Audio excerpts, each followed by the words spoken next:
સુરતમાં બેફામ બસ ચાલકે અકસ્માતની ઘટનાને અંજામ આપ્યો હતો। વરાછા એકે રોડ પરથી પસાર થતી એસટી બસના ચાલકે સ્ટીયરિંગ પરથી કાબુ ગુમાવતા બસ પલટી જતા મુસાફરોને ઈજા પહોંચતા હોસ્પિટલે ખસેડાયા હતા।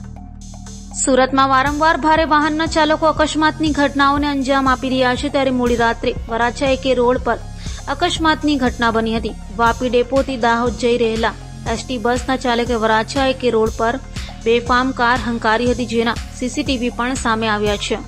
તો બેફામ બસ હંકારી ચાલકે સ્ટીયરિંગ પરથી કાબુ ગુમાવતા બસ પલટી મારી ગઈ હતી, જેમાં કેટલાક મુસાફરોને ઈજા પહોંચતા 108 મારફતે સારવાર માટે સ્મીમેરમાં ખસેડાયા હતા। તો ડ્રાઈવર દારૂના નશામાં હોવાની ચર્ચા જોવા મળી હતી।